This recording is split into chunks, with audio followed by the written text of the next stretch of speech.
The story begins in the kingdom of Helmuth. Vermouth and his 4 comrades have destroyed everything. Their objectives are to defeat all the demon kings. At the moment they have already defeated 3. The other comrades are the wise Sienna, who is a wizard, the believer Annis, who is the healer of the team, the brave Malon, who is the tank, and lastly the stupid Hamel, who is our protagonist. Hamel considers Vermouth as his rival. They dominate the kingdom. But suddenly a monster surprises Vermouth.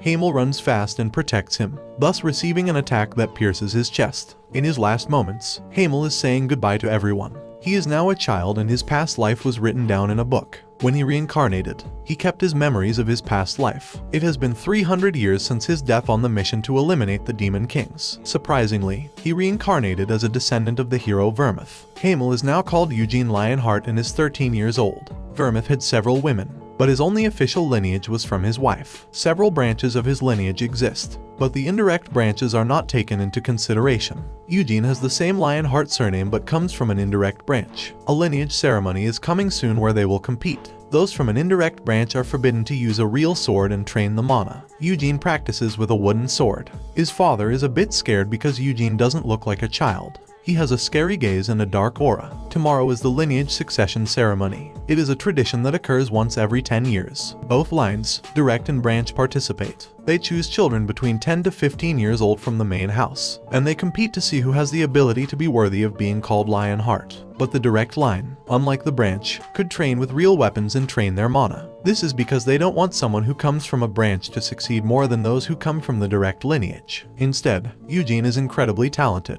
His father feels guilty for not possessing talent. There will be 3 children from the direct line and 6 from the branch who are the competitors. One of the direct line children will be the son from the first wife, and the other 2 will be the twins from the second wife. 2 of the branches have a relatively larger authority. The others are trash. Eugene begins to remember his past. At that time he thought he was a genius, but he really wasn't. A real genius was the great Vermouth, praised by everyone and known as the god of war. His other sidekicks were also highly regarded in their fields. Eugene is frustrated and wonders if the Demon King is still alive to this day. In his past life, Vermouth promised him that he would kill the Demon King of imprisonment, and thanks to that promise that peace lasted up to now. 300 years later, they finally reach the main territory of the Lionhearts. Eugene arrives in the kingdom. Only those who belong to the direct line are allowed to wear an emblem on their left side. Eugene stays there. There is a maid who will help him with anything he needs. Eugene asks her to show him the gym. Outside there are a boy and a girl who have the emblem. These are the twins and they are making fun of him for being poor. The 2 of them give him a warning. The other boy peeks out, but is quickly caught by the girl. Eugene is training with a wooden spear. The maid is amazed at how it moves. The twins arrive in the area. They are called Cyan and Seal. Cyan asks him what he is doing.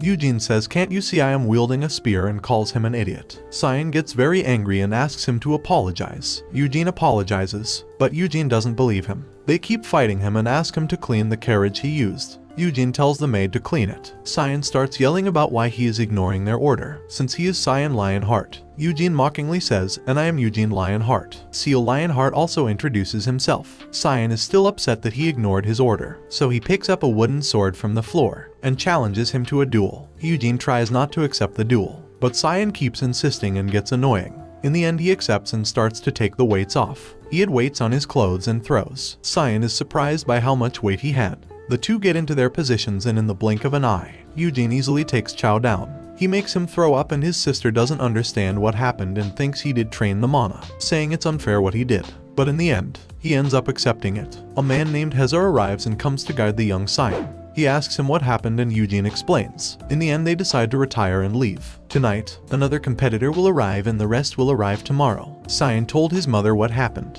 The mother is the second wife of the direct line Anasilia. She is enraged at how a commoner humiliated her son. Cyan apologizes to her, but she slaps him and asks Hezar to take him away and train him. She tells Seal to stay by Eugene's side. If she had the chance, she would kill him, but she'd be the first suspect. And then the guardians of the family code would come. He asks her to befriend him. The next day the 3 heirs of the collateral lines arrived. Their names are Deacon aged 11, Hansen aged 14 and Juiz aged 10. The head of the family also arrived. Everyone gathers to welcome him. They all meet. The legal wife Theonis and the eldest son of the direct family are also there. Also, the first in the line of succession Iode Lionheart. Gilead Lionheart arrives and next to him is his younger brother Jim. Gilade greets everyone and invites them to dinner together. They are at the family table. The only others missing are Gargis and Desera. Despite the fact that they are from a branch family, they are highly regarded. There is a man who also accompanies them called Loberian from the Red Tower. He is Siena's disciple, or rather the disciple of Siena's disciple. 300 years ago, Siena ascended to Master of the Green Tower, becoming the youngest tower master in the history of Aeroth. She rebuilt the standard magic books in Aeroth. So, both Green and Red Towers keep the wise Siena as their Grand Master. Gilade makes Cyan apologize to Eugene.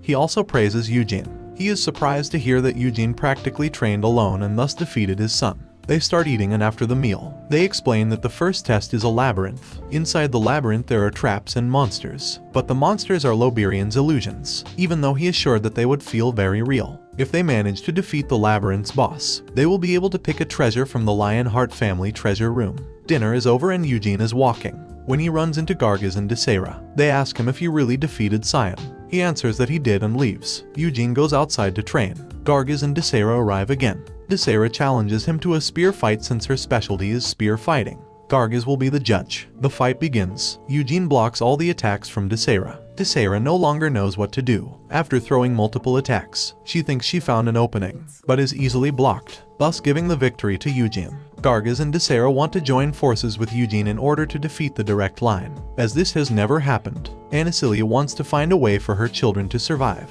She hopes that Iode will be chosen by Loberian so that he will leave the family for a while. Her children will become stronger and take the first position of successor. The day of the test arrives. Loberian provides them with a magic that allows them to create the weapon they want. Each one made their own weapon. Then he gave them a necklace that helps them to know if they are in danger or want to get out of the labyrinth. They all enter the portal that leads to the labyrinth. Eugene is used to labyrinths as in his past life he went through many, thus has everything under his control. 3 have already been disqualified. The others are still in the labyrinth. Loberian and Gilade are observing each of them. They analyze them and say what weaknesses they have. The eldest son seems more interested in magic, but he doesn't want to pursue that because of his mother. However, his father wants him to pursue his dreams. Loberian comments that his favorite story is Siena's. On the other hand, Gilade's most likely favorite character in the story was Hamel because he was shocked to see Eugene's ability. They were both speechless watching him fight. Surprised they call him a genius, because that troll was a test to find out how he escaped, not to fight him. Instead, he defeated him easily. Gargis also manages to defeat him, but he was so wounded that he faints. Cyan manages to escape from the troll and joins his sister Seal. Desera also appears and scares Cyan. He scares her due to his scream. This was actually an ambush, but it failed, so she tries to run away. The two chase her all the way to the end, and by chance they reach the center of the labyrinth and the final boss is there. Eugene was already there in a corner, and asks why did the 3 of them arrive together. I waited for them because I was curious about who arrived first. Seal tells him it was him. What Eugene wants to do is give up the spot to them, because if he fights alone, he easily defeats him. He comments that it would be sad for them who struggle to get there. The monster does not attack if you are not within a certain distance. He suggests attacking it by order of arrival. Desera goes first, then Cyan and lastly Seal. Each one is going to fight alone. Eugene tells Desera that if she doesn't dare, she should surrender, but she doesn't. Cyan says if Eugene is going to fight, Eugene goes last, and if Cyan manages to defeat him, he will call Cyan Big Brother for the rest of his life, which of course motivates Cyan. The final boss is a Minotaur. Desera is already face to face with the Minotaur. She starts the fight, but is easily overpowered. The Minotaur catches her and throws her away, thus ending the fight. It didn't attack her anymore since she is an illusion. Cyan's next. He turns his sword into Kai. This technique requires 10 years of practice and the mana to be able to achieve it. His Kai disappears because the one who created the labyrinth is Loberian, and he disabled the use of Kai, so everyone is on equal footing. Cyan goes straight for the Minotaur. Cyan manages to inflict small cuts on him, but they are not enough. He goes for its legs, but is blocked by the knee, then is caught and thrown. Also missed. It's Seal's turn, but she prefers not to fight since she can't use Kai either. It would be all in vain. Eugene thinks she is smarter than her brother. He picks up his sword and shield. The fight begins. Eugene climbs up the Minotaur's body. He dodges all his attacks and goes all the way up to his head. The Minotaur throws a fist towards his face, thus hitting himself. Then, Eugene begins to cut him in his neck, mainly in his artery, managing to knock him down completely and thus winning the fight. Cyan is speechless and feels some kind of emotion, but it is not fear. Most likely it is admiration towards his power. The ceremony is over. Gilade is surprised, but especially Loberian, since he could easily defeat and go through his labyrinth as if it was nothing. Gilade sent several men to investigate Eugene's town, where he is well known for his persistence in training. Gilade comments that he was born to fight. Loberian asks him if he doesn't mind that he is better than his sons. However, Gilade is happy because it will make the Lionheart name shine a whole lot brighter. Loberian continues to insist on what would happen if he decides to become the next heir, and thus become the new leader of the Lionheart family, to which Gilade replies that the position of the head must be held by the best of the Lionhearts. If his family cannot secure it, it is rightfully his. Loberian proposes that Gilade adopt him as his son, to prevent the collateral families from causing unrest. All the children gather except for the 3 who lost first. Gilade is wondering why they failed. Io didn't make it to the labyrinth because he was distracted by magic. Cyan and Seal made it, but didn't defeat the Minotaur. On the other hand, Eugene did everything perfect. Gilade congratulates them all, but especially Eugene. They all leave to rest, but Gilade asks Eugene to come with him. Gilade is about to hand him the treasure. Seal feels jealous as she has never been to the treasure room.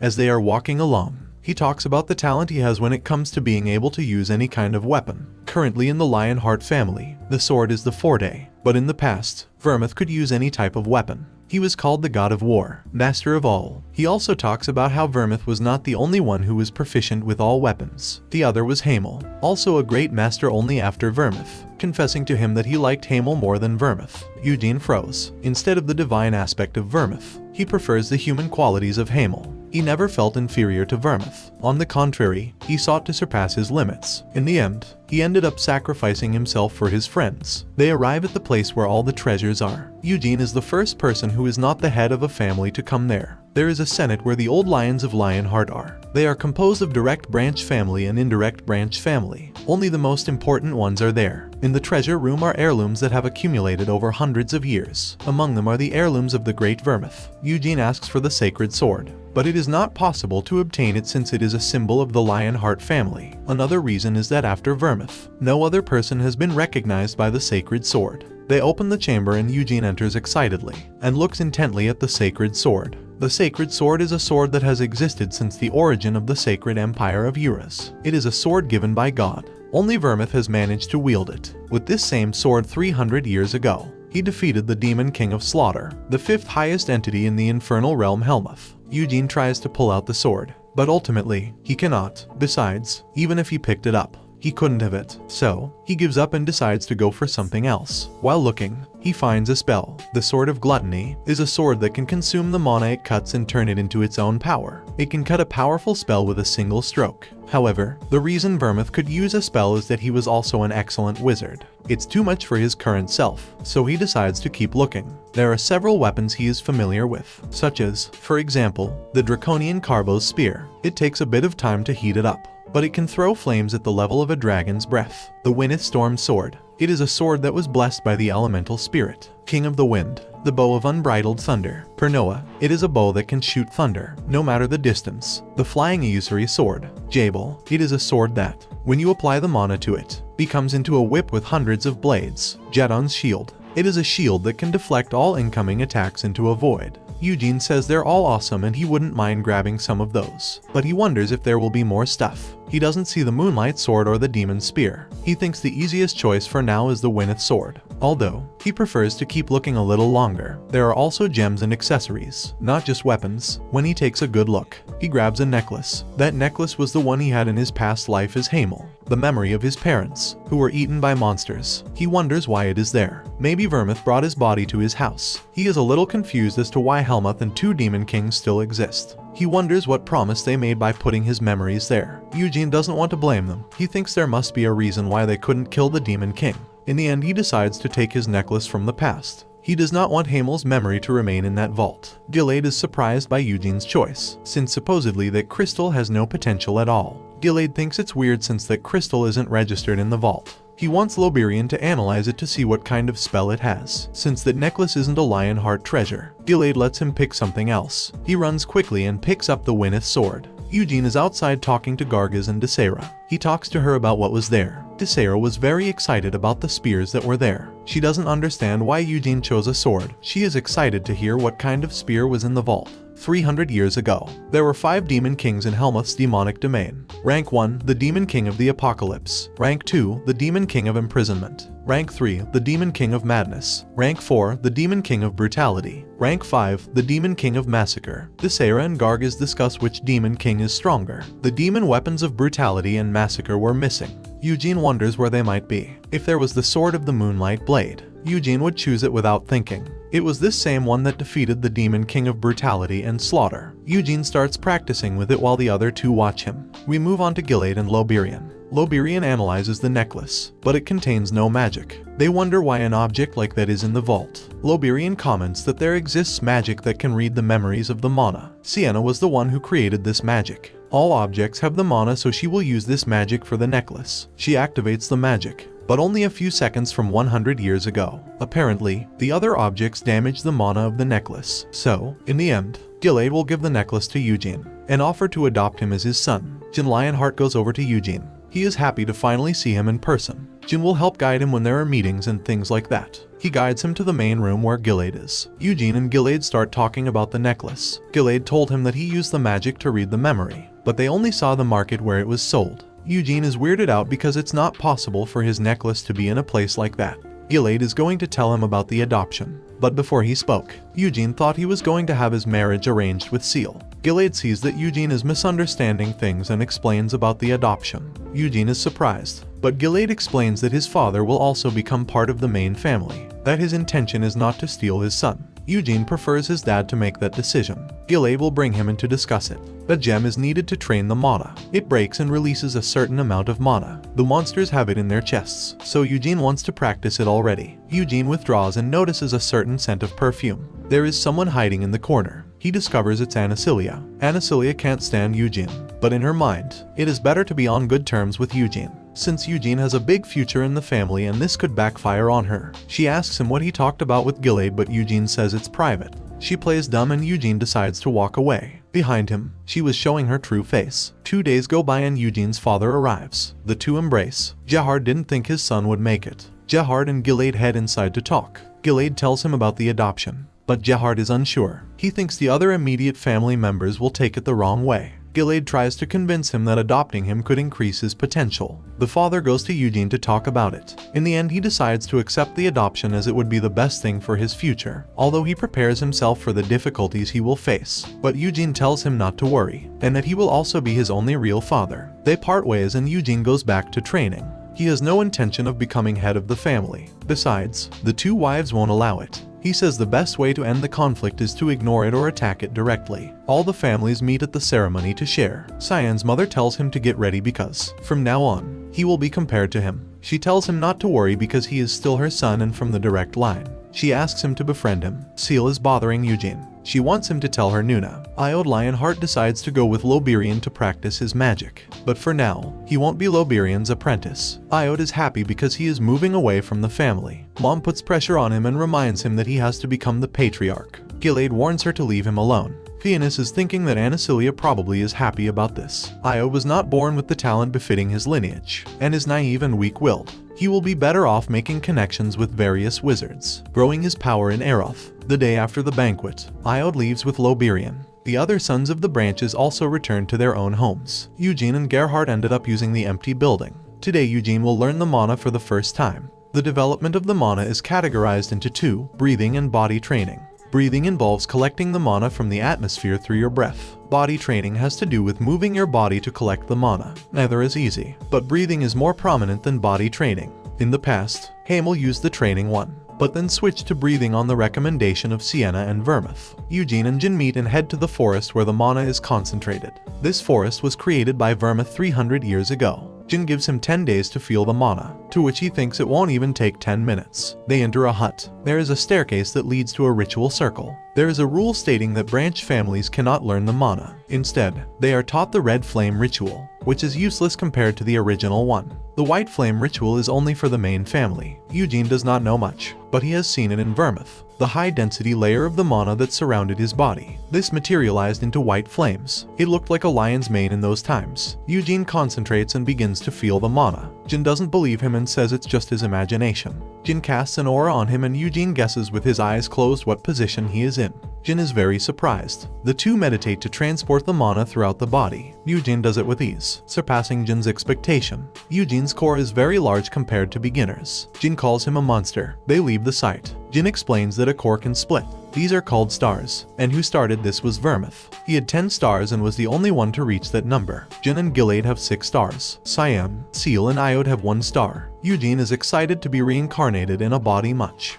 better than his old one. He is also learning the Vermouth technique. They return to the castle. Jin tells his brother what happened. Eugene wants to try something and Nina appears. He asks her to bring him the sword. Nina brings it to him. Eugene takes out the mana and takes it to his sword. He creates a powerful tornado. Inside the tornado a voice is heard. The voice says, "It's you, Hamel, I remember you." The voice must be the spiritual king of the wind, Tempest. Tempest knows that he is reincarnated since the soul does not change, even if thousands of years go by. Eugene asks him why Vermouth did not kill the remaining demon kings and Tempest. Tempest says that the battle against the imprisonment demon was quite difficult. Only Vermouth and the demon king were left standing. Vermouth put away his weapon and also did not address the demon king of the apocalypse. Apparently, he made a contract with him. Eugene wants to know what kind of deal it was, but Tempest doesn't know. Eugene collapses to the ground from the incredible force of the sword, running out of the mana. He was concerned that he wasn't actually the reincarnation of Hamel. What if he was just someone whose memories were rewritten by Hamel?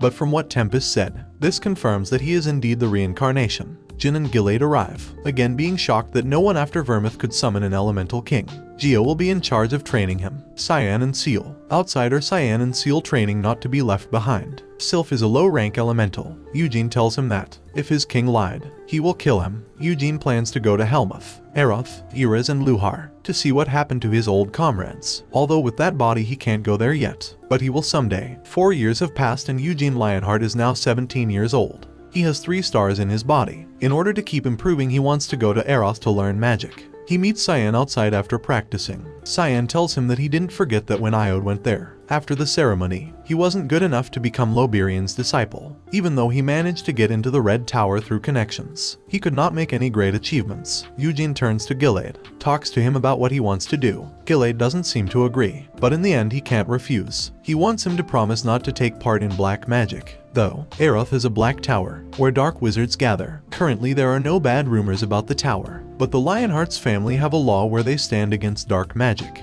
Eugene tells him not to worry. He knows perfectly well the things they did 300 years ago. He leaves and Seal wants to talk to him, but she stays behind the door. She asks him if he is really going to Aeroth. She doesn't want him to go to Aeroth. She starts giving him possible solutions to make him stay. Seal proposes a duel if she doesn't leave. Eugene does not change his objective. Seal asks him what will happen with his father. He answers that he is fine. He is already used to life in the main house. She also says that Uncle Jin will be sad, and that there is also his brother. Eugene leaves and she didn't want him to leave too. Eugene says goodbye to everything and enters the portal. We are already in Aeroth and he is traveling through the sky. There are 5 towers that create a pentagram. In the middle, there is the castle. Eugene wants to visit Sienna's mansion. 200 years ago, she left her mansion, only leaving a letter saying she was going to retire. Her disciples and wizards tried to track her down, but could not find her. The curious thing is that on the day she disappeared, it was her birthday. The guide gives his opinion saying that maybe she went to the demonic realm of Helmuth, and that she supposedly went to avenge her companion Hamel. There is also another theory that dark wizards murdered her.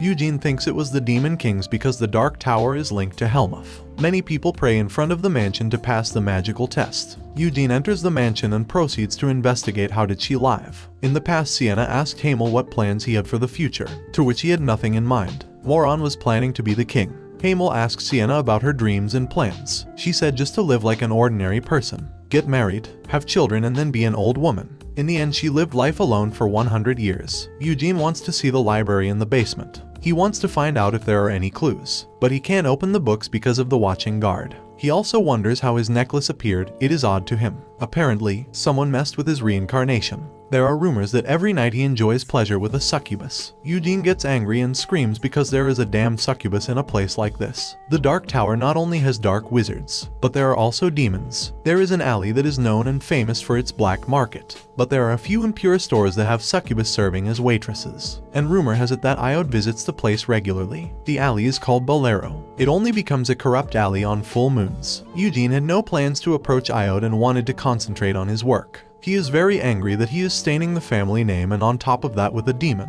He wants to beat him, but first he wants to have evidence. He will wait for a full moon so he can visit the alley. Eugene arrives at the Red Tower. Outside there is a girl named Hera. Suddenly, above the tower, an explosion occurs. Some shadow monsters come out, but they are caught and eliminated by Loberian. Loberian scolds his students for the mistake they made in the summoning magic. He sees Eugene and goes down to greet him. Eugene realizes the incredible power that Loberian has. His brother Iode appears through the door. Eugene sees how he is finished by the succubus. He is very angry with him. The teacher sends him up and reads something. Loberian comments that based on what Gilade said, Eugene doesn't want to learn magic directly from him. Our protagonist talks about not wanting to cause problems and, furthermore, that people would take it badly with the Lionheart family. He wants to learn magic on his own. The teacher says that any questions you ask Hera. It has already been 1 month since I arrived at the tower. He went to the library every day to read the magical texts. He trained his mana in the morning and his body at night. I have finished reading all the books in the library. 300 years ago, Sienna divided the stages of magic into clear levels. It was originally his own unique style. But once she became the master of the Green Tower,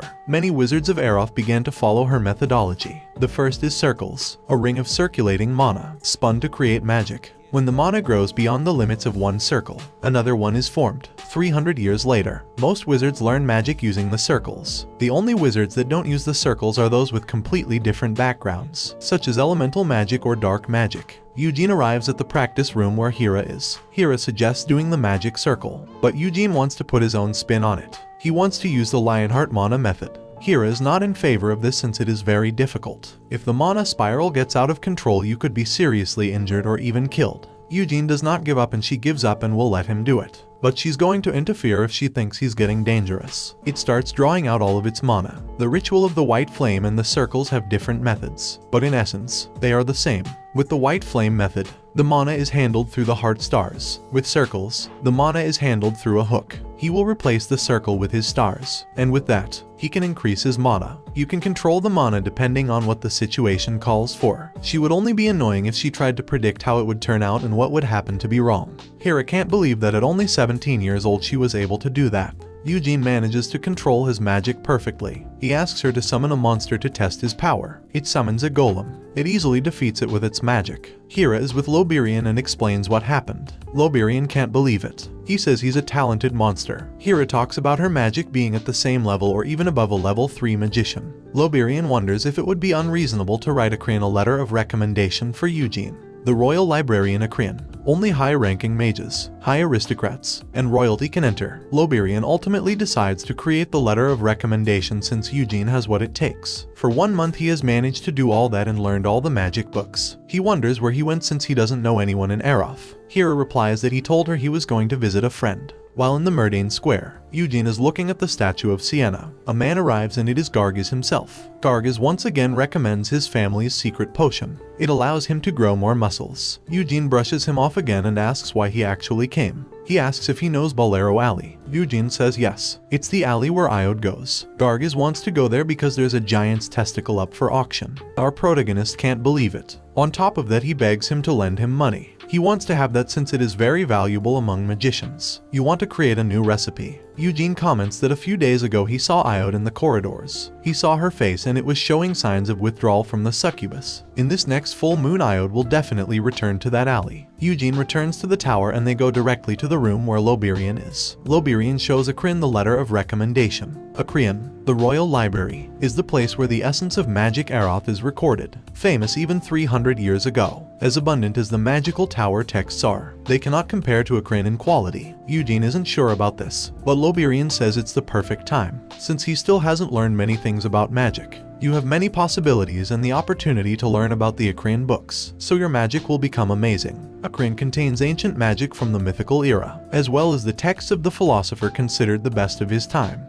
In a crayon are the 3 original copies of the series of texts called Witchcraft, which Sienna wrote all the essence of her magic in her later years. Sorcery is considered the best magical text in the history of Eroth, and there are no copies of it. Only the first volume has been published. Just reading that volume will increase your knowledge of magic to a higher level. Eugene is hesitant on how to answer him. However, he asks about his brother Iode. She wants to see if he knows about the situation she is in. Loberian knows it, but has tried to stop it, but has not been able to. He wants Eugene to understand since he came to Eroth. He has failed so much. He has put a lot of pressure on himself, and that is why to relieve his stress he went to the succubus. Before, the succubi sucked the soul until they killed the person. But ever since the Helmud kingdom opened its gates, the witch queen forbade killing. Eugene, on the one hand, can understand it because the pressure from the family is great. Even worse, he still disagrees as it is dangerous. It's a full moon and Eugene together with Gargaz are in the alley. They are using magic to change their appearance. Since no one can know that an important family member is there, they position themselves for when Iode appears. In the auction there is a rule. Bids and buyers are anonymous. Each person is in a different room except your partner, and people can't check who else is participating. There are 3 buttons. The middle one is to be able to participate, the right one if you want to increase your offer, and the left one if you need additional assistance. The presenter comes out and explains how this all works. They are auctioning high-value items that come from Helmud.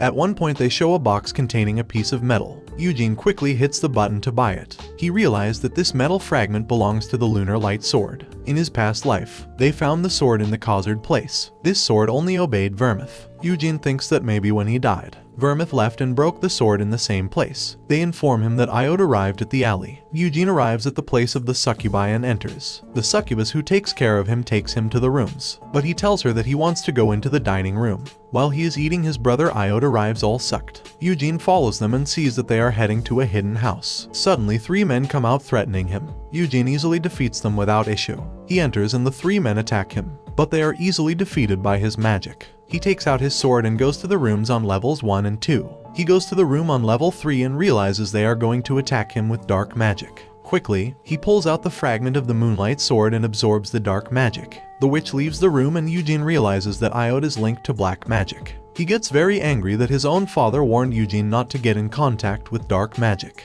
and that how the first part of this manhua ends. Well guys, if you like this video and want the next part, comment below with the word king. Also subscribe to the channel, hit